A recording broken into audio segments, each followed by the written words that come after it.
Hello Pisces friends, I'm Annie Botticelli and welcome to my Pisces November 2022 Astrology Horoscope forecast. If you want more free goodies from me, go to anniehelpsyou.com or the other links in the notes below this video or podcast to find all kinds of other resources to make your month and this period of time the best possible. This is for you if Pisces is your sun sign, your moon sign, your rising sign, or if you are an astrology zealot and you like to go even deeper into your chart. Any of your Pisces placements will cast a chart where what we're going to talk about here is going to be relevant for you.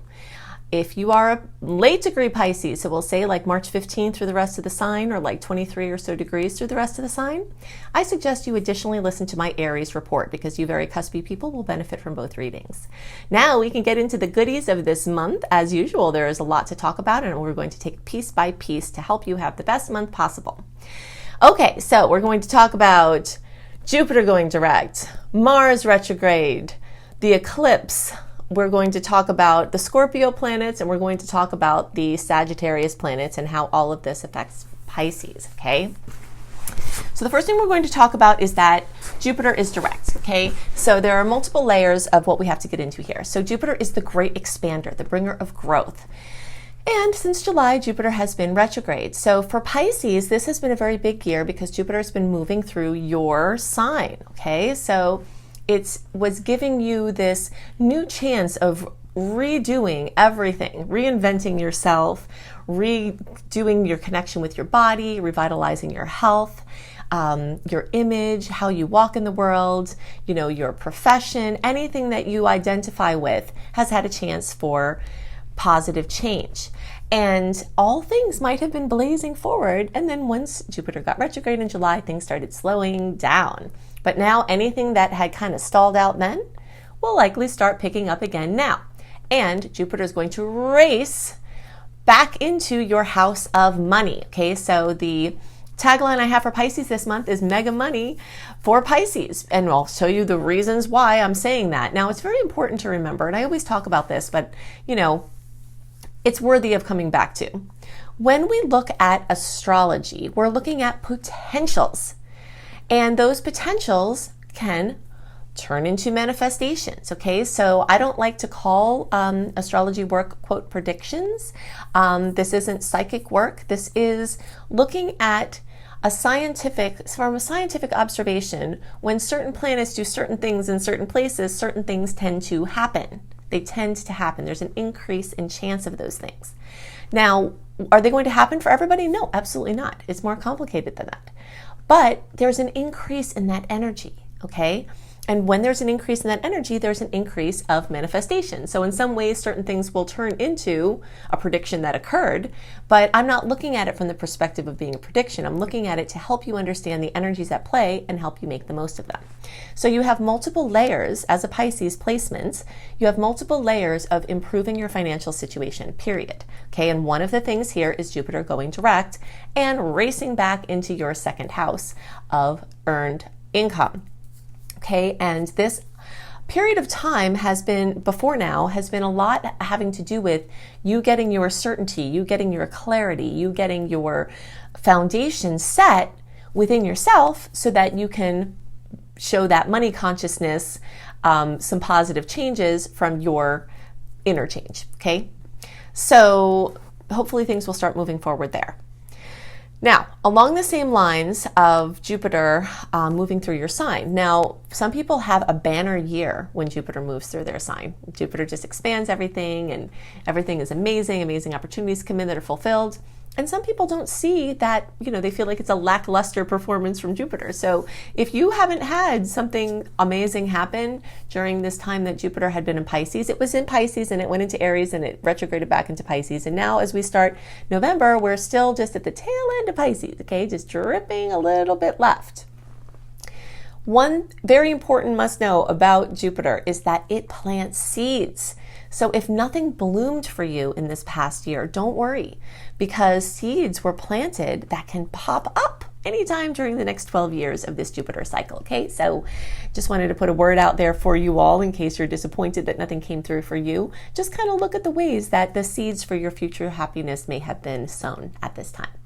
And you can start focusing on your financial security, your financial resilience, your earned income, your money consciousness. And Jupiter is going to spend from now until the spring really focusing, or fall for you all down under, focusing on really shoring that up for you. And many people actually make a massive amount of money during this time. I've seen this. It seems like if we were to do a study on it, statistically, it would show up that there's an increase in odds of earning more money, saving more money, buying things of material value that are important to you, investing in things of a sustainability value that are important to you. So that's all happening. Now, the second layer of the mega money has to do with the eclipse cycle.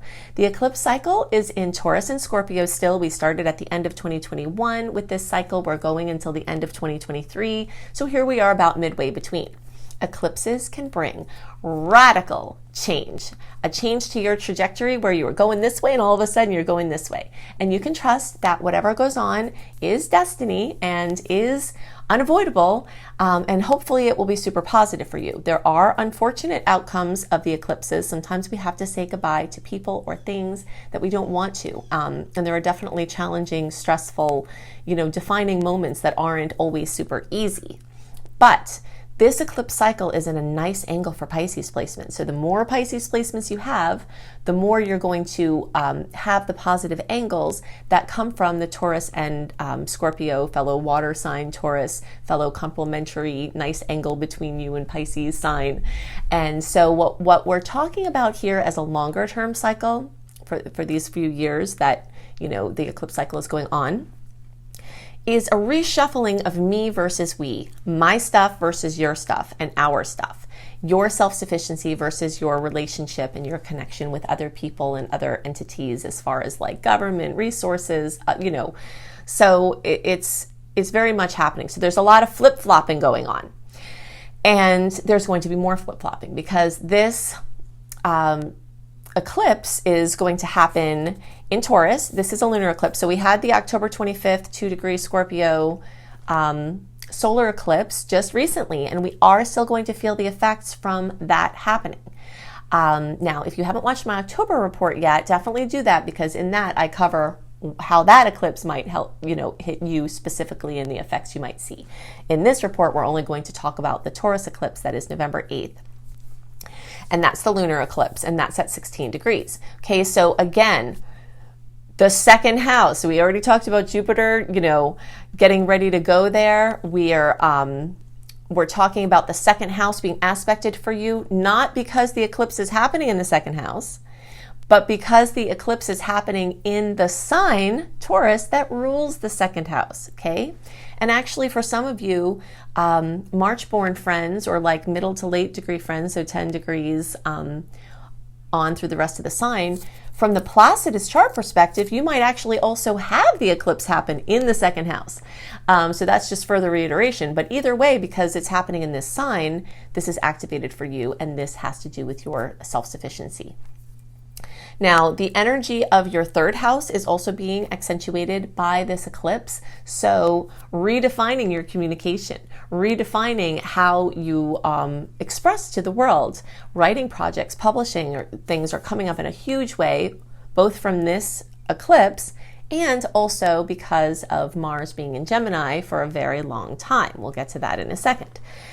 So you've got a big activation here where your chance to convey the feelings inside, either just to get them off your chest or to share your gifts, is accentuated in wonderful ways. So you have a lot of opportunities to do that. Now, be extra careful when you're driving, when you're walking, your mobility, guard it heavily, because when eclipses happen in the third house, occasionally that has to do with something that could happen like an accident or a near accident or some kind of trouble like that. And I have had people write to me and say that my giving them this awareness actually saved their life because they were texting and all of a sudden my words came in their mind and they stopped and then they would have gotten hit by a car or something like that. So you really just have to have your wits about you as it relates to being mobile at this time, because there's a lot of chaos that kind of comes with these eclipses. So you kind of figure eclipse time has to do with our karma and our dharma. clearing out negative karma, accentuating positive karma, stepping on the path of our highest expression. And when we're changing trajectories, kind of like changing lanes, there's an element of chaos that's added in that transition.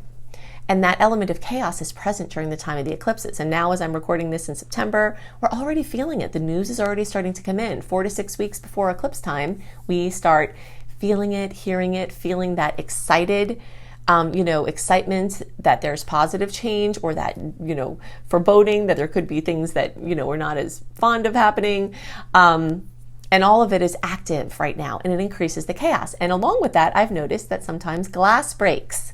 Okay, now if you break a glass, instead of cursing like a banshee, you could also do that if you have to, but remember what I said about this, that glass breaking can pull some chaos out of our field. If you imagine this invisible web around us, and some people can see it, but most people can't see the invisible web of energy around us. But there is chaos developing and building in it at this eclipse time. And if a glass breaks, it helps to break some of that tension. And the more tension you have broken, it can increase the odds that the chaos won't be there, which can help to keep you safer and help things be smoother, okay? So just kind of look out for that. I'm not saying purposely break glass, per se. I'm just saying if it happens to happen, just bless it. Okay, so if you want to understand more about how these eclipses may affect you, I have a whole other resources on this. So just go to my Annie Botticelli YouTube channel, scroll down on the homepage to the Eclipse playlist, watch Eclipses in Taurus, okay? And that's for all of you. And you'll see those whatever I talk about there are potentials for you all. You can also look at the eclipses in Scorpio, because the one that happened in October is still influencing now. And then also look at eclipses in Gemini, or the third house, because that's the house that it's happening from the whole house perspective, which is going to affect all of you. Okay, so you can go deeper into that. But do know that this is happening in positive change, or giving the potential for very positive change. So one more thing I want to talk about there has to do with the angle that Taurus is making for Pisces. It's a 60-degree angle, which is positive. So all of you have the chance to have those positive effects from this eclipse, but those of you close to 16 degrees, so we'll say 11 degrees through 21 degrees, the closer to 16 degrees, the more you have a chance for extra positive change from this eclipse cycle. And so that will equate to March 1st through March 11th, and the closer to around the 6th or so, the more you get the kiss. So you have to use these roundabout dates, because the sun doesn't move into each sign on the same day every year. So it gives this little window of when your degrees might hit. That's why if you know your chart, you can get more precise, because you can use your degrees. Okay, so the next thing that I want to talk about has to do with Mars retrograde. So as Jupiter is ramping up, things are going to start moving forward in certain areas of your life. Things are going to start going backwards in other areas of your life. And we are in this web of Mars retrograde influence from September into March of next year, because of the pre-shadow retrograde, the actual retrograde, and the post-shadow retrograde. So the best guidance I can give you to navigate these different energies is that if you see something cooling off, okay, see you're losing steam, you're getting lazy, things aren't flowing well, you're getting frustrated, if you can take your foot off the gas in that direction and pivot to the things that are lighting up for you, because you're very likely going to see certain things like, whoa, this is going crazy and this is going, that way.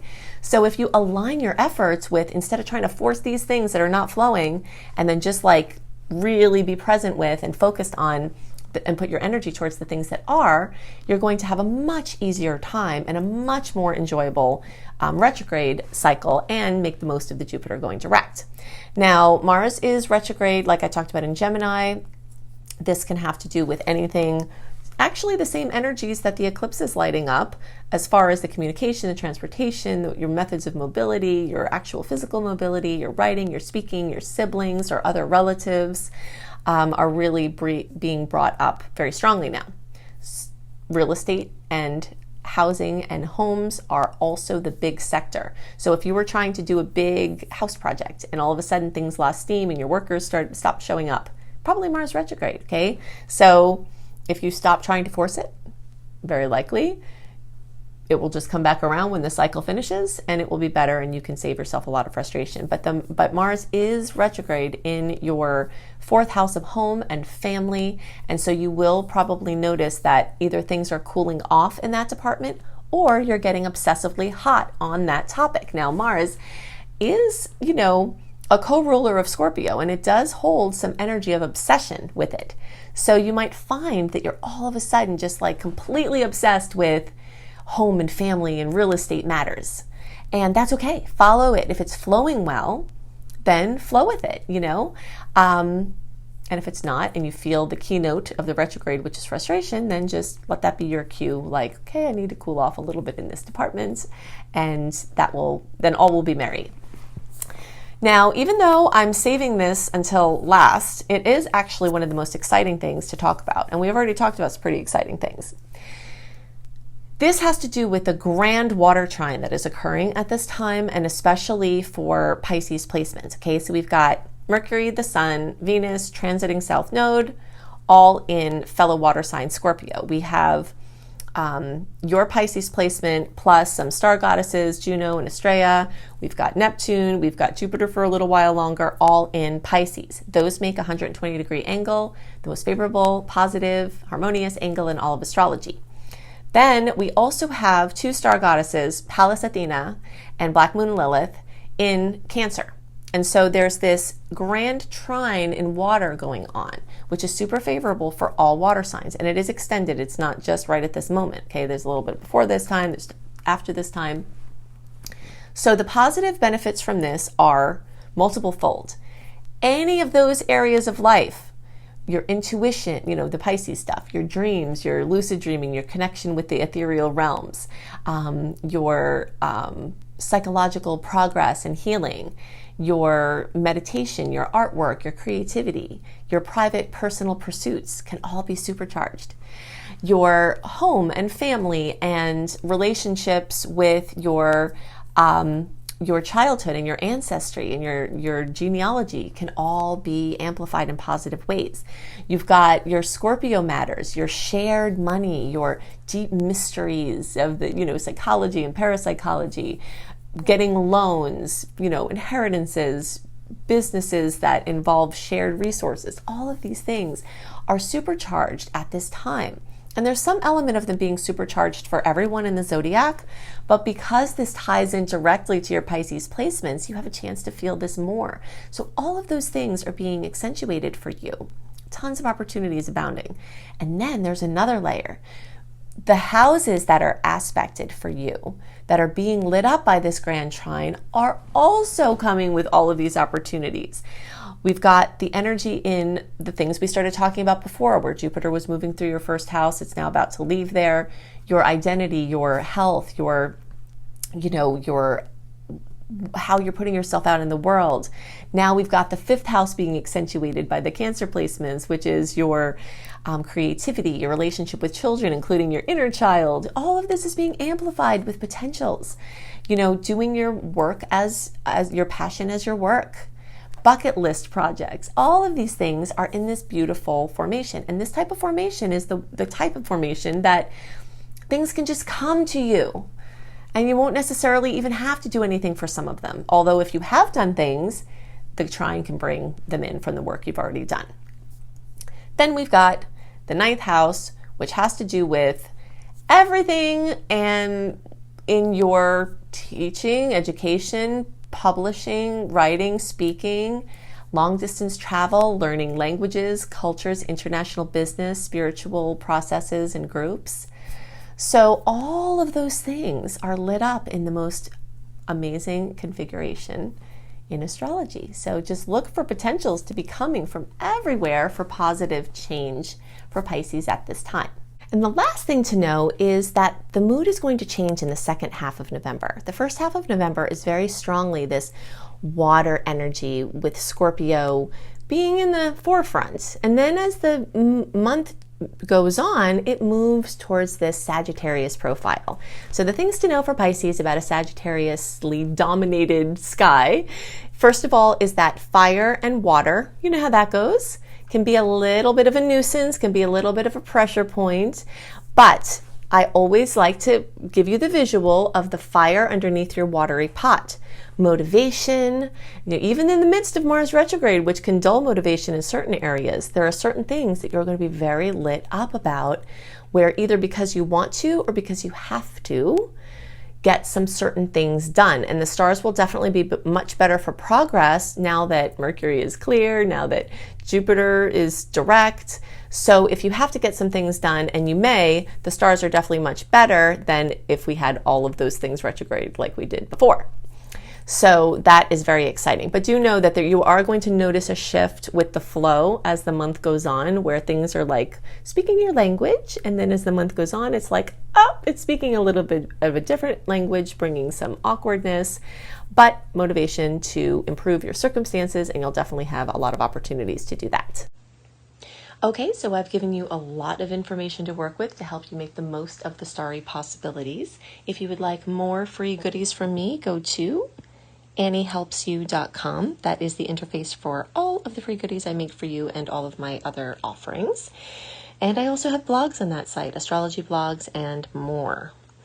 You can go to cozybysweetstarlight.com. This is a beautiful site if you haven't seen it yet. This is an astrology kissed nest where you can cozy in and learn about how astrology can help you in your daily experience, and also lots of tips for and spirit fuel for healthy living.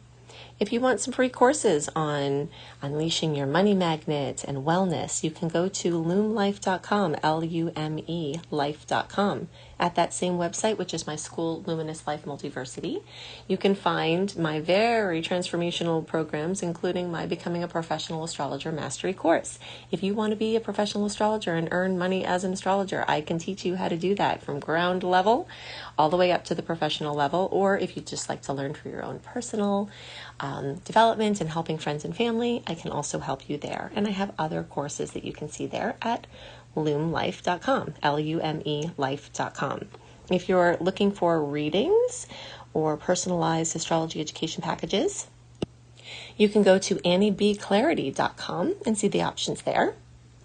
If you would like to get exclusive content access, so more content from me, helping you to understand your natal chart, giving you more goodies on the current and upcoming astrological transits. If you want to understand many ways that you can make tough astrological transits easier, you can find all that at anniebAstrology.com. Now for my books. I have 3 books that are available and more on the way. You can find Planetology, How to Align with the Natural Rhythms of the Universe, on the shelf at all major booksellers in the Mind, Body, Spirit section. And that is a very beautiful hardcover, in-depth book. You can also get it online or at any indie bookstore. My other book, Radical Prayer, Transform Your Life and the World in 28 Days. This is a non-denominational prayer and affirmation book. I've heard a lot of people carry it around in their bag with them and refer to it often. It's a beautiful book. You can find it through any major bookseller and online, also at indie stores. And my new release of my very first book, which is a spiritual novel called Tough Pill to Swallow. So it's a beautiful, supernatural, autobiographically inspired book. Tough Pill to Swallow is based on my experience working for Big Pharma decades ago, selling a drug that got recalled. And you'll see more about that in Tough Pill to Swallow, which you can also order online or order through any major bookseller or indie book seller. I hope you have a wonderful month, and I'll see you in the next video. Bye.